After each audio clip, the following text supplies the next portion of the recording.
میرے نبی پاک علیہ السلام نے فرمایا ایک بندہ گنجا تھا، کوئی شے نہیں تھی، سر پہ بال بھی نہیں تھے، رویا کرتا۔ اللہ تعالیٰ نے فرشتے کو بھیجا، تجھے کیا چاہیے؟ تو کہنے لگا بال آ جائیں اور تھوڑا مال آ جائے۔ فرشتے نے ہاتھ پھیرا تو بال بھی آ گئے تو بکریاں بھی آ گئیں، لائنیں لگ گئیں، مال ہی مال ہو گئے۔ دوسرے کے پاس گیا، وہ کوڑا تھا، اس کو جا کے کہا کیا چاہیے؟ کہنے لگا شفا ہو جائے اور کچھ اللہ تعالیٰ آسانی کر دے۔ شفا بھی ہو گئی، گائیں بھی دے دی، بھینسیں بھی دے دی، مال ہی مال ہو گئی۔ پھر ایک کے پاس گیا، وہ اندھا تھا، تجھے کیا چاہیے؟ اس نے کہا آنکھیں مل جائیں اور کچھ ساتھ اللہ مال دے دے۔ اونٹ ہی اونٹ ہو گئے۔ جب بڑا نواز دیا تو پھر مالک نے امتحان لینے کا ارادہ کیا، یاری تیری سونا ہے پر آزمائشاں بھی تیریاں اگ، آزمائشاں تیریاں، صحیح کہہ رہا ہوں، آزمائشاں تیریاں، یاری تیری سونا ہے پر آزمائشاں تیریاں، اے سونا پرکھیا جامدائی پہلو نال لگاں دے لگ۔ اللہ نے فرمایا آزمائش کرو۔ سب سے پہلے گنجے کے پاس آئے، اسے کہا اللہ کے رستے میں کچھ دیکھنے لگا، میرے خرچے ہی بڑے، دیکھو تو صحیح کتنی مشکل میں وقت گزارتا ہوں، حال ہی کوئی نہیں۔ تو اس نے کہا میں نے تو سنا ہے تو گنجا اور بھوکا ننگا تھا۔ کہنے لگا میں تو جدی پشتی رئیس اعظم ہوں، تجھے کس پاگل نے کہا ہے؟ بھاگ جا۔ اس نے کہا اچھا جیسے تو تھا ویسے ہی ہو جائے۔ کھیت کھلیان اجڑ گئے، پھر سے گنجا ہو گیا۔ حضور علیہ السلام فرمانے لگے، پھر وہ اس کے پاس گیا جو کوڑا تھا، اسے کہا کچھ دے۔ کہنے لگا خرچے ہی بڑے، اب پوچھ لیں کسی امیر آدمی سے، کہے گا چکی کے نیچے ہاتھ ہے میرا، میرے سے زیادہ تو اب پریشان بندہ ہی کوئی نہیں، کیا بتاؤں آپ کو، اتنا ٹیکس ہے، اتنا جرمانہ ہے، فلانی شے، بڑا کچھ گنواتے ہیں لوگ۔ اس نے کہا میں نے تو سنا تو پہلے کوڑا تھا۔ اس نے کہا جا دوڑ جا، میں تو رئیس اعظم ہوں، دادا بھی پردادا بھی اور ساری نسل ہی۔ اس نے کہا اچھا جیسے تو تھا ویسے ہی ہو جائے۔ پھر وہ گیا اندھے کے پاس اور جا کے کہا اللہ کے نام پہ کچھ دے۔ تو کہنے لگا رب کے نام پہ؟ یہ کھڑے ہیں اونٹ، جتنے تیرے دل کرے لے جا۔ اس نے کہا کیا معنی اس بات کا؟ کہنے لگا یار تجھے کیا بتاؤں، میں تو اندھا تھا، میں نے تو کبھی دنیا دیکھی نہیں تھی، پھر اس کریم نے فضل کیا تو مجھے بڑا کچھ دکھایا، میں کیا بتاؤں، میرا دل کر رہا ہے کہہ دوں کہ پھر اس نے کعبہ دکھایا، پھر اس نے روضہ رسول دکھایا، پھر اس نے ریاض الجنہ کے سجدے دکھائے، پھر اس نے اپنے محبوب کے دروازے کی رونقیں دکھائیں۔ اس نے بڑا کچھ دیا، اس نے بڑا نوازا۔ میرے پاس تو شاید میں بدکار پرانا خادم، کسے در ملی نہ ٹوئی، ایتے واصف یار نے نظر جو کی تھی، پھر واصف ہی ہوئی۔ یہ تو اس کا کرم ہوا۔ تو یہ وہ کہنے لگا تو اللہ کے نام پہ جان مانگ، میں وہ بھی دینے کو تیار، میرے پاس تو شے ہی کوئی نہیں تھی، مجھے تو اپنا پتہ ہے، میں تو کوئی شے نہیں تھا، کچھ نہیں تھا میرے پاس، یہ تو ان کا کرم ہے کہ رخ ان کا ادھر ہے، اور مختصر سی میری کہانی ہے، یہ جو بھی ہے ان کی مہربانی ہے۔ تو وہ کہنے لگا میں بھی کچھ لینے نہیں آیا تھا، تیری آزمائش ہی کرنے آیا تھا، تیری عزتیں بھی سلامت رہیں گی، تیرا مال بھی سلامت رہے گا، تیری شفا بھی۔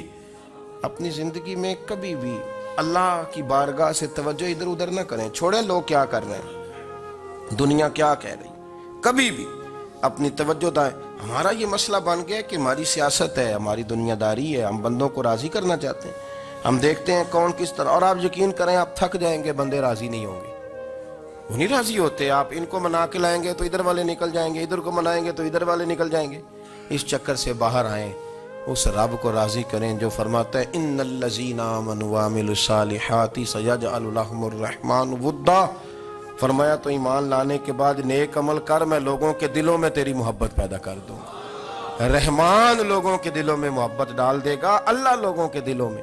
اپنی نظر ہمیشہ اپنے رب پہ رکھیں، اتنی لمبی چوڑی دنیا داروں سے امیدیں نہ وابستہ کریں۔ میں نے دیکھا ہے لوگ کاسا لیسی کرتے ہیں، کبھی اس کے دروازے پہ کبھی اس کے دروازے پہ، ان چکروں سے باہر آئیں اور اپنے رب کی بارگاہ کی طرف توجہ کریں، استغفار شوق سے پڑھا کریں۔ اور اکیلے میں نا، اکیلے میں رئیس المتکلمین مولانا نقی علی خان صاحب رحمۃ اللہ نے لکھا ہے کہ فرعون 500 سال حکومت کر گیا، فرماتے اصل وجہ یہ تھی کہ دنیا جب سو جاتی تھی نا تو اوپر چادر لے کے تو مسلح پہ بیٹھ جاتا تھا اور ہاتھ باندھ کے کہتا تھا رب تو ہی ہے، میرا پردہ نہ کھولنا، مالک تو ہی ہے، کرم نوازی کرنا، میری پکڑ نہ کرنا۔ وہ بے ایمان ہو کے اگر 500 سال ہاتھ باندھے تو گزارا کر لیتا ہے، تو ایماندار ہے، پر مسئلہ یہ ہے کہ تو رات کو بکل مار کے ہاتھ نہیں نہ باندھتا، تو منت نہیں کرتا، تو استغفار نہیں کرتا۔ توبہ کریں تو بچے رہیں، وہ اتنی لمبی حکومت کر گیا چونکہ رات کو کہتا تھا مالک رب تو ہی ہے، لیکن مہربانی فرما میری پکڑ نہ فرما، تو اللہ نے تو اس کو مہلت دے دی۔ کافروں کو آج بھی مہلت دی ہوئی نہیں رب نے۔ بڑے بڑے فقیروں کو مالدار ہوتے دیکھا، بڑے بڑے مالداروں کو فقیر ہوتے دیکھا۔ ام ربیعہ کہا کرتی تھی، بڑی نیک عورت تھی، وہ کہتی ہیں میں بڑے امیر آدمی کی بیوی تھی، اپنے شوہر کے ساتھ چھت پہ بیٹھی تھی تو نیچے فقیر مانگنے والا آیا، اس نے بڑے درد سے صدا کی تو میں نے اپنے شوہر سے کہا کچھ دے دیں، کہا دفع کر، ان لوگوں نے دھندا بنایا ہوا ہے۔ کہتی میں میکے سے بھی بڑا مال لے کے آئی تھی، میرے ماں باپ بڑے امیر تھے، تو میں نے چوری اپنے خامہ سے نظر بچا کے باتھ روم جانے کے بہانے گئی اور نیچے جا کے 5 دینار میں نے اس فقیر کی ہتھیلی پہ رکھے۔ کہتے اس نے 5 دینار دیکھے، پھر میری طرف دیکھا تو میں نے اس کی آنکھوں میں آنسو چمکتے دیکھے۔ کہنے لگے بی بی رب تیرا بھلا کرے، میں 3 دنوں کا بھوکا ہوں۔ کہ وہ چلا گیا، میں گھر آ گئی، باہر آئی تو میرا شوہر کہنے لگا اب اتنی تو تیز ہو گئی ہے اور تو اتنی خود مختار ہو گئی ہے، میرے بغیر پوچھے مال خرچ کرے گی، جا تجھے 3 طلاقیں۔ کہتی میں وفادار باپ کی بیٹی تھی، طلاق لے کے گھر آئی تو میرا باپ ٹوٹ گیا، چارپائی پہ چلا گیا، اوہو یہ کیا بن گیا۔ کہتی بڑی تکلیف رہی، 1-2 سال کے بعد میرے ابا نے میری شادی کر دی۔ اب جس شوہر کے پاس گئی وہ بڑا نیک تھا، پرہیزگار تھا، اللہ نے بہترین صلہ دیا۔ کہتی چھت پہ بیٹھی تھی، دروازے پہ فقیر آیا، میں نے شوہر سے کہا کچھ دے دوں، کہنے لگا 5 نہ دینا، 15 دینا، 20 دینا، میں فقیر ہوں، میں نے فقر سے دولت دیکھی ہے، اسے خالی نہ لوٹانا۔ کہتی ہے کہ میں نیچے گئی اور جب میں نے اس کی طرف دینار بڑھائے تو میری چیخ نکلی، پیسے پھینک کے میں بے ہوش ہو کے گری، میرا شوہر نے آ کے اٹھایا، اندر لے گیا، پانی منہ پہ چھڑکا، کہنے لگا تجھے کیا ہوا؟ کہنے لگی یہ جو مانگنے آیا یہ میرا پہلا شوہر تھا، وہی تھا جو کہتا تھا کہ تو 5 دینار دے آئیے جا، تجھے 3 طلاق۔ معین الملت والدین، عطائے رسول، ہند الولی، غریب نواز، خواجہ معین الدین چشتی، حضرت خواجہ اجمیر، شاہ اجمیر، شاہ اجمیر، والی ہندوستان۔ آخری عمر میں سارا دن روتے گزر جاتا، ساری رات روتے گزر جاتی، ذرا سی کوئی بات کرتا تو رو پڑتے، آنکھیں آنسوں سے بھری رہتی۔ اور کئی دفعہ اپنے بھی پریشان ہو جاتے ہیں نا کہ یار تو ایک بات کی جان ہی نہیں چھوڑ رہا۔ تو خواجہ قطب الدین صاحب بختیار کاکی سے لوگوں نے شد سے بات کریں، اتنا بھی تو نہیں نہ رونا چاہیے، ہر وقت اس کے آنسو کی کریے، عاشق دا کام ہی رونا تونا، تبھی نہ روئے نہیں منظوری۔ ہر وقت رونے کا کیا مطلب ہے؟ تو خواجہ قطب صاحب کہتے ہیں میں قریب گیا تو میں نے پیر دبائے، میں نے کہا سونیا لوگ تو کچھ بھی نہیں کرتے، تو نے تو کمال کر دیا، 90 لاکھ آدمی مسلمان کر دیا، دنیا کچھ نہیں کرتی، تو نے 50 سال ساری رات مصلے پہ بیٹھ کے رب راضی کیا، تو شہزادہ تھا، حضور کی اولاد تھا، لیکن معین الدین تیرا ایک پلاٹ بھی نہیں، تو نے طالب علم پالے، انہیں غریبوں کو دیا، انہیں نوازا، کوئی شے نہیں تیرے پاس، ہر چیز تو نے، ساری رات روتے ہو، سارا دن روتے ہو۔ خواجہ قطب الدین صاحب کہتے ہیں میں نے جب عرض کیا تو خواجہ صاحب مجھے گلے لگا لی، چیخ مار کے روئے، کہنے لگے قطب الدین پتر داڑھی سفید ہو گئی، جانے کا وقت آ گیا، جو تو نے نیکیاں گنوائی ہیں وہ ہیں صحیح میرے پاس، پر یار کی بارگاہ میں پیش کرنے کے قابل ایک بھی نہیں، ایک بھی نہیں۔ تو بارگاہ تو دیکھ کتنی بڑی ہے، رسول کریم کی بارگاہ میں پیش کرنے کے قابل ان میں سے ایک بھی نہیں، تو آستانہ دیکھ کتنا بڑا ہے، کیا پیش کروں گا، کیا عرض کروں گا حضور کی بارگاہ میں، کس طرح۔ وہ یار جو بڑے تھے وہ تو ڈرے ہوئے تھے، سہمے ہوئے تھے، وہ تو بڑی بڑی آزمائش میں تھے، لیکن میرا اور آپ کا رٹا 2 نمازیں پڑھ کے 6 نمازوں کا دعویٰ کرنا اور لمبی چوڑی کہانیاں بنانا اور اپنے منہ سے اپنی تعریفیں کرنا، اس سے تھوڑا باہر آئیں۔ رزق بھی میرا اللہ ہی دیتا ہے، علم بھی اللہ دیتا ہے، رزق بھی۔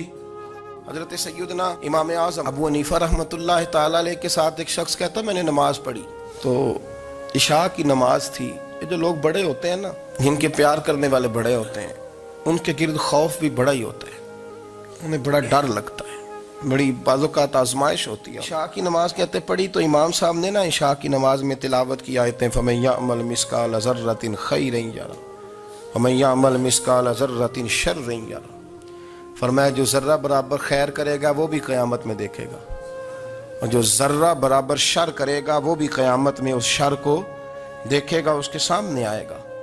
تو وہ شخص کہتا ہے کہ سارے لوگ نماز پڑھ کے چلے گئے تو امام صاحب رحمۃ اللہ علیہ نے اپنی داڑھی پکڑی رو رہے ہیں. کہتے ہیں وہ ذرہ برابر نیکی کا بدلہ دینے والے، وہ ذرہ برابر شر پہ سزا دینے والے میری سفید داڑھی کو دیکھ. مالک میرے ذرے ذرے سامنے نہ لانا، لوگ تو میری بڑی قدر کرتے ہیں دنیا، میں تو بڑا پہچانا جاتا ہوں، لوگ تو میری راہوں میں پھول لیے کھڑے ہوتے ہیں، مجھے بڑا نوازتے ہیں. قیامت میں رسوا نہ کر دینا، میرے لیے مشکل ہو جائے گی. وہ کہتے ہیں میں نے امام صاحب کا درد دیکھا، مجھے کوئی کام تھا تو میں چلا گیا. میں نے کہا کہ وہ اس وقت اللہ کے حضور حاضر ہیں تو میں دوبارہ آؤں گا. کہتے ہیں میں تہجد کا وقت آیا تو امام صاحب وہیں بیٹھے تھے اور ان کی داڑھی آنسوؤں سے بھری ہوئی تھی اور زور سے داڑھی پکڑی ہوئی. کہنے لگے مالک رسوا نہ کر دیں، قیامت میں رسوا نہ کر دیں. یار جو ہدایت یافتہ لوگ تھے وہ تو ڈرے ہوئے تھے، وہ تو سہمے ہوئے تھے. وہ تو کہتے تھے یہ اس کا فضل نہیں، اس نے بلا لیا، یہ اس کا کرم نہیں. حضرت باعزید بستامی کسی کافر کو دیکھتا تو رو پڑتے، کہتے مالک تو کتنا کریم ہے، یہ بے ایمان رہ گیا، تو نے اپنے فضل سے مجھے اپنے نبی کا غلام بنا لیا. وہ رو پڑتے. یہاں تو لوگوں کا دعویٰ ہی بڑا ہے. نمازی اللہ خیر فرمائے وہ تو دوسروں کو گھورتا ہے، وہ کہتا ہے جنت کا میں مالک کو کنجیاں میرے پاس ہیں، میں کسی اور کو گھسنے نہیں دوں گا. اور اگر 2-3 حج کر لے تو پھر تو وہ کہتا ہے کہ اب میرے سے پوچھ کے لوگ جنت میں جائیں گے معاذ اللہ. اور اگر وہ 2 4 5 7 دفعہ کوئی نفل پڑھ لے تو پھر وہ کہتا ہے چھوڑیں جی سارے لوگ بے عمل ہیں، میں اکیلا نیک ہوں. نہ ایسا کریں، اپنی توجہ اپنے رب پہ رکھیں. جب یہ نظریہ بن گیا، جب یہ ذہن بن گیا کہ پیدا اللہ نے کیا ہے، دینا اللہ نے ہے، عطا کرنے والا اللہ ہے، نوازنے والا اللہ، تو پھر ساری توجہ دنیا داروں کی طرف رکھنا. میں اللہ والوں کی طرف توجہ رکھنے کا قائل ہوں، لیکن وہ بھی کوئی آستانہ ہے کہ جہاں حق مرشد کا نعرہ تو بڑا لگے پر رب کا نام ہی نہ سننے کو ملے. یہ بھی کوئی بات ہوئی کہ جہاں یہ تو نعرہ زور سے لگے کہ جیوے جیوے مرشد جیوے، لیکن استغفار کا درس ہی نہ ملے. ہر وقت یہ بتایا جائے کہ یہاں آ گئے تو بچ گئے. کیسے بچیں گے؟ میرے رسول پاک علیہ السلام کا دروازہ سب سے بڑا دروازہ ہے، لیکن میرے دوستو یاد رکھنا نبی پاک علیہ السلام نے بھی لوگوں کو جب رستہ دکھایا ہے تو رب کریم کا رستہ دکھایا ہے. میرے رسول کریم سید عالم صلی اللہ تعالی علیہ وسلم نے لوگوں کی اللہ کی جانب توجہ کرا. میری بات کو اچھے طریقے سے سمجھیے گا. علم اللہ تبارک و تعالی عطا کرتا ہے تو اسے اللہ کی عطا ہی سمجھنا چاہیے. کچھ لوگوں کے پاس علم ہوتا ہے پر علم نافع نہیں ہوتا، وہ ٹامک ٹونجا مارتے رہتے ہیں ساری زندگی. علم کو اللہ کی عطا سمجھیں، اپنی عقل پر اپنے شعور پر زیادہ بھروسہ نہ سمجھیں، نظر اللہ پہ رکھیں. حضرت مولا علی شیر خدا کرم اللہ تعالی وجہہ الکریم سے کسی نے پوچھا تھا بڑا عالم کون ہوتا ہے؟ ہمارے ہاں تو اب وہ والے عالم پائے جاتے ہیں نا اللہ ماشاءاللہ، جو ممبر پہ بیٹھتے ہیں تو دعوے ہی دعوے، اس طرح کے عالم ہمارے ہاں پائے جاتے ہیں. وہ ہر بات میں دعویٰ کرتے ہیں. یہ مزاج علماء کا نہیں. حضرت علی المرتضیٰ سے کسی نے پوچھا بڑا عالم کون ہوتا ہے؟ فرمایا بڑا عالم وہ ہوتا ہے کہ جسے مسئلے کا پتہ نہ ہو تو وہ کہہ دے مجھے نہیں پتا، میں پتہ کر کے بتاؤں گا، غلط بات بیان نہ کرے. امام مالک سے کسی نے کوئی مسئلہ پوچھا تو آپ فرمانے لگے مجھے اس سوال کا جواب نہیں آتا. وہ کہنے لگا آپ اتنے بڑے امام ہیں تو اس سوال کا جواب نہیں آتا. آپ فرمانے لگے اگر مجھے ہر سوال کا جواب آتا پھر تو میں خدا ہوتا. مجھے تو اتنا آتا ہے جتنا میرے رب نے مجھے عطا کر دیا ہے. اپنی نظر اللہ پہ رکھیں. نکل آئیں اس معمے سے باہر کہ میں کوئی بلا ہوں، مجھے بڑا پتہ ہے، میرے پاس 6 ڈگریاں ہیں، مجھے 10 جگہ پہ تدریس کا شغف حاصل ہے. اس سے نکلیں باہر. قرآن مجید دیکھیے گا اللہ تعالیٰ نے ارادہ قدرت فرمایا کہ میں حضرت آدم کو بناؤں گا. پھر بنانے کے بعد فرمایا فرشتوں سجدہ کرو آدم کو. سب نے سجدہ کیا الا ابلیس ابا واستکبر وکان من الکافرین، سوائے ابلیس کے، اس نے انکار بھی کیا، تکبر بھی کیا اور کافروں میں سے ہو گیا. تو یہ جب اللہ تعالیٰ نے سجدہ کرایا تو کیسے کرایا؟ اللہ تبارک و تعالیٰ نے نا حضرت آدم کو علم سکھایا خود. وعلم آدم الاسماء کلہا. خود اللہ فرماتا کہ میں نے جناب آدم علیہ السلام کو تمام اشیاء کے نام سکھائے. تو وہ چیزیں پھر میں نے نا اللہ فرماتے میں نے فرشتوں پہ پیش کی. میں نے کہا کہ بتاؤ ان کے نام کیا ہے. تو فرشتوں نے جو جواب دیا وہ سمجھنے والا ہے. اللہ نے چونکہ خود علم سکھایا تھا حضرت آدم کو لیکن فرشتوں کو نہیں سکھایا تھا. تو اللہ کریم نے فرمایا فرشتوں اب یہ بتاؤ ان چیزوں کے نام کیا ہیں. تو فرشتے کیا کہتے ہیں؟ فرشتے عرض کرتے ہیں قالوا سبحانک لا علم لنا. آپ کبھی یقین کریں اس چیز کی لذت لے تو مزہ آ جائے. کہا قالوا سبحانک، کہنے لگے تو پاک ہے۔ آدم علیہ السلام کو نام سکھا لیے، پھر فرشتوں کے سامنے وہ چیزیں پیش کر کے کہا ان چیزوں کے نام بتاؤ، تو فرشتے کیا کہتے ہیں؟ کہتے ہیں قالوا سبحانک، تو پاک ہے، لا علم لنا، ہمارے پاس کوئی علم نہیں، الا ما علمتنا، ہمیں تو اتنا پتہ ہے جتنا تو نے ہمیں سکھا دیا۔ اور یہ کیوں تو نے ہمیں جتنا سکھایا اتنا پتہ ہے؟ فرشتے یہ نہیں کہتے یا اللہ تو زیادہ سکھا، آدم کو دیا تو ہمیں بھی دے، یہ نہیں فرمایا، فرمایا انکا انت العلیم الحکیم، اے اللہ تو علم والا بھی ہے اور حکمت والا بھی ہے، تجھے پتہ ہے کس کو کتنا دینا ہے، جتنا تو نے مناسب سمجھا جناب آدم کو دیا، اور جتنا تو نے بہتر سمجھا وہ تو نے ہمیں عطا فرمایا۔ میرے عزیز، علم اگر آپ کے پاس ہے تو اس کو اللہ کی عطا سمجھیں۔ ہمارے ہاں بہت سارے لوگ بن کے بیٹھ جاتے ہیں، میں اکثر کہتا ہوں کہ پھر وہ دعوے کرتے ہیں میرے علاقے والے جاہل ہیں، میرے شہر والے جاہل ہیں، میرے خاندان والے پڑھے نہیں۔ یہ آپ کا دعویٰ ہے، یہ آپ کو خراب کر دے گا۔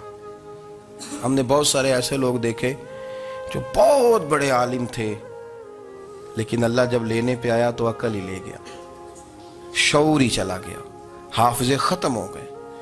آپ دیکھتے ہیں بڑھاپے میں کچھ لوگ ایسے ہوتے ہیں کہ جن کو یہ بھی یاد نہیں رہتا کہ میرا نام کیا ہے، میں کہاں ہوں، مجھے کدھر جانا ہے۔ اس وقت سے اللہ کی پناہ مانگیں اور اپنی نظر اپنے رب کریم کی جانب رکھیں۔ علم کے بعد ایک چیز آتی ہے جس کا نام ہے ہدایت، جس کا نام ہے تقوی، جس کا نام ہے پرہیزگاری، جس کا نام ہے عمل، عبادت، ریاضت۔ یہ بھی اسی وقت ہی نصیب ہوتی ہے جب میرا رب کریم نصیب فرما دیتا ہے۔ ہم نے نا نیکی کا اپنا اپنا سٹیٹس بنا لیا ہے، اپنا اپنا معیار بنا لیا ہے۔ کچھ لوگ کہتے ہیں کہ جناب مسجد میں سیمٹ کا توڑا دینے سے بہتر ہے کسی غریب کو آٹے کا تھیلا دے دو۔ اب اس نے اپنا مزاج بنا لیا نا نیکی کا، اس نے اپنا سٹیٹس بنا لیا۔ میرا یہ سوال ہے کہ نبی پاک صلی اللہ تعالیٰ علیہ وسلم جب مدینہ شریف آئے تھے تو حضور نے سب سے پہلے غریبوں میں آٹا تقسیم کیا تھا کہ سب سے پہلے مسجد بنائی تھی؟ کیا عجیب لوگوں کا رنگ ہے، اپنی مرضی کی ہدایت، اپنی مرضی کا تقوی، اپنی مرضی کا معیار۔ مسجد کوئی بڑا چھوٹا خطیب بھی میری طرح کا ہو نا تو وہ مسجد میں بیٹھ کے جب نبی پاک کی بات کرتا ہے تو کہتا ہے میرے رسول پاک غریبوں کا سہارا بن کے آئے۔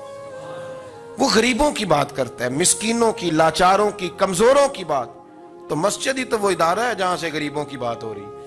تو اب لوگوں نے غریب کو اور مسجد کو لڑانا شروع کر دیا، اس کو لڑاؤ کہ مسجد میں پیسے دینے سے بہتر ہے آپ غریب کو آٹے کا تھیلا دے دیں۔ آپ یہ کیوں نہیں کہتے کہ مسجد میں بھی آپ توڑا دیں ایک سیمٹ کا اور ساتھ غریب کو بھی خدمت کریں؟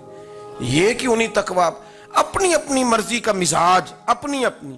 کچھ لوگ کہتے ہیں چھوڑو جی، ساری زندگی انسان نماز پڑھتا رہے اور پھر گالیاں بھی دیتا رہے، بندہ داڑھی بھی رکھ لے اور جھوٹ بولنا بھی نہ چھوڑے۔ تو یہ آپ نے اپنے پاس سے تقوی کا معیار بنایا۔ گالی دینے کا گناہ ہے اور داڑھی رکھنے کا ثواب ہے۔ تو اگر آپ داڑھی رکھے ہوئے ہیں اور آپ کوئی غلطی کر رہے ہیں تو اس سے آپ کی داڑھی کا ثواب ختم ہے۔ آپ کوئی غلطی کر رہے ہیں، داڑھی کا ثواب اس سے ختم ہے، وہ اپنی جگہ پہ قائم ہے چیز۔ اپنی مرضی کا کیوں تقوی کا معیار بناتے ہیں؟ تقوی کا مزاج اپنی مرضی کا نہ بناؤ۔ اللہ کی بارگاہ سے دعا مانگو کہ یا اللہ ہمیں ہدایت کا نور عطا فرما، اللہ تو ہمیں رستہ دکھا، تو بتا کہ ہدایت کیا ہے۔ تو رب فرماتا ہے اللہ ولی الذین آمنوا، اللہ مومنوں کا مددگار ہے، یخرجہم من الظلمات الی النور، وہ انہیں اندھیروں سے نکالتا ہے اور نور کی طرف روشنی عطا فرماتا ہے۔